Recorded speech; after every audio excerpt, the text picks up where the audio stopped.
उत्पत्ती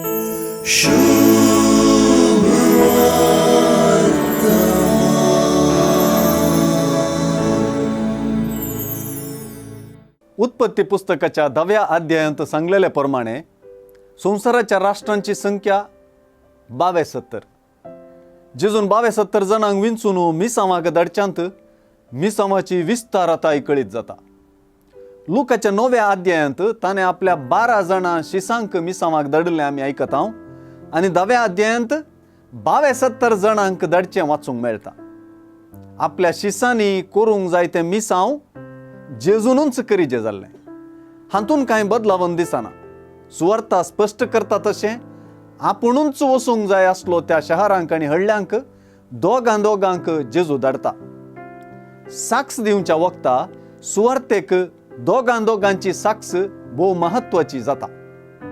मिसांव केवळ 12 जणांचे न्ही, बगार 72 जणी ताका पावनात. कृषेची वा सगळे संबंधी भास वापरून मिसांव वावर वा सुवार्ता प्रचाराचो वावर सुवार्तेंत जेजून विवारिला. पिकावळ यथेष्ट आसा, पूण वावरडी थोडेच देखून पिकाच्या दनया लागीं शेतांत वावरडी धाडच्याक मागा म्हळ्यार उतरांनी सुवार्ता प्रचाराच्या वावराची गरज, महत्व, गंभीरताय आनी विस्तारताय परत जेजून दांबून सांगल्या.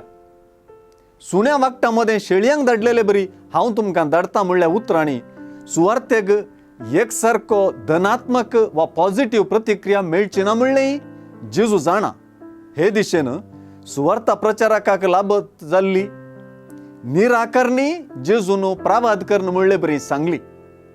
सांग पावलान पत्र बरोवन उल्लेख केल्ल्या सांग तिमोथी आनी तीत सुवार्ता प्रचारकांचे आज स्मरण करच्या वक्ता सुवार्ता प्रचारकांची चडीत गरज सुवार्ता आमचे समोर दवरता. पिकाच्या दनया लागीं जेजून मागोंक सांगलें. असले मागणे करूंक कोणाक कृपा आनी धैर्य मेळत ती भागी. हे मागण्या कोणाक लागू जाता आनी कोण ह्या मागण्याचो फळ जातात ती भागीच सै.